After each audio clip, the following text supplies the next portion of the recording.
The two greatest words in playoff sports. Game 7. Yesterday, an early Game 7 tip in Cleveland between the Cavaliers and the Magic for the last spot of 4 in the second round of the Eastern Conference postseason. Cleveland closed as a 3-point home favorite, a total that dropped throughout Sunday morning into the early afternoon hours, closing at 195 and a hook. Barely goes over. DRS, it was a series that all 7 games long, offensive outputs were hard to come by. And in all 7 games, the team that played on its own home floor ended up victorious. That was the story yesterday in the land as well. The Cavs were down by as many as 18 points in the opening half, but they rallied back in the third and in the second half in total. 106-94. The Cavaliers cover as a 3-point home favorite, a closing number at 195 and a hook. Ever so slightly goes over as the Cavs score 106.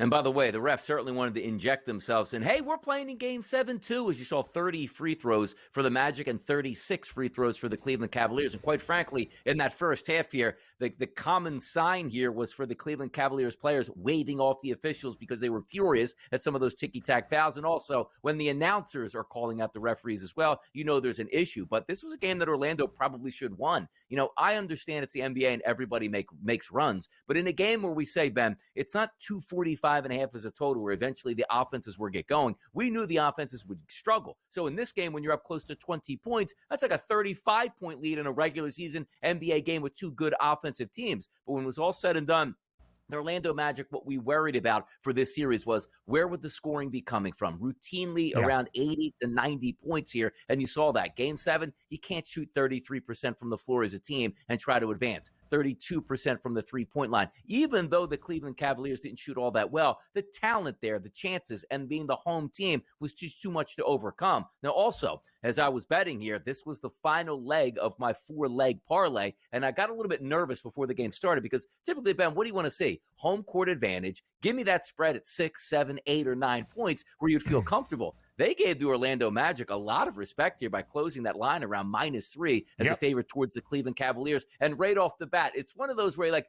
should I hedge out? Should I do something? But with the +3, you're not getting enough plus money back on that side, like +130, +135. You want like the +190s, 200s maybe to say, okay, I'll bet a little bit on this side here to get some back here. That wasn't even the case. And as I watched that first and second quarter, I'm like, I'm an idiot. I just should have done it anyway. Now I'm not going to win anything. It came down to Game 7. This is what I wanted. It didn't work out in my favor. But credit Cleveland, that monster third quarter where they were able to get through. And also, slow start from Mitchell. Ends up finishing with 27 shots from the field, 39 points. He wasn't going to let the Cavaliers lose yesterday.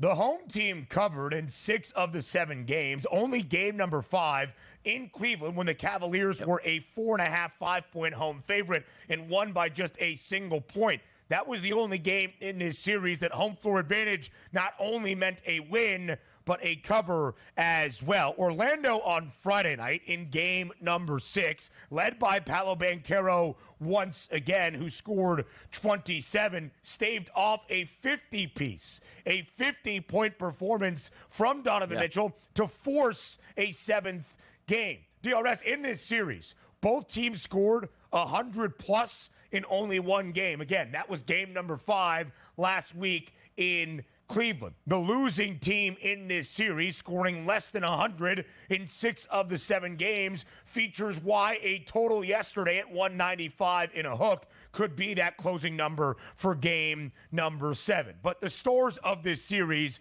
showed up when it mattered most. We start with Donovan Mitchell. The 50-point performance in game number 6, virtually the only guy for Cleveland in a game where his team scored 96 points that was doing anything of might on the offensive side of the floor. And yesterday, with his team down by nearly 20 points in the second quarter, he scores 24 of his 39 in that second half. Really the key piece to lead that rally in the third quarter and into the fourth. Huge game out of Donovan Mitchell in the final 2, really, to lead Cleveland to this opening round series victory.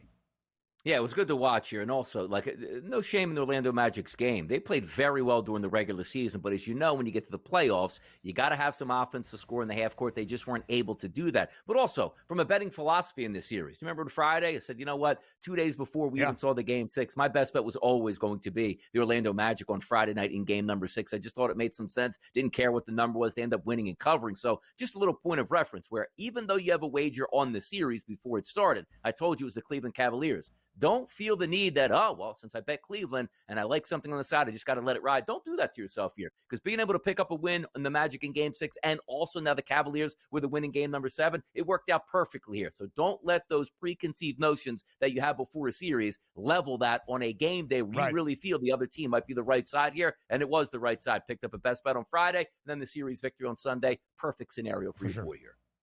Yeah, DRS, we looked at that 4-point number in favor of Orlando in an elimination game for the Magic back at home, and both felt comfortable with where it was. It was tight down the stretch. The Magic do cover and win in game number 6. And it's also a further explanation, as we'll discuss with the first game of round 2 on Saturday night in the Mile High City, why game to game, night to night, you can find some value in those series prices. Because before game 6, Donnie, in our conversation in this set between Orlando and Cleveland, I thought it was going 7. Cleveland would be even a slight favorite on its own home floor. I bet the Cavaliers to win the series in 7 games in the correct score market at plus 130.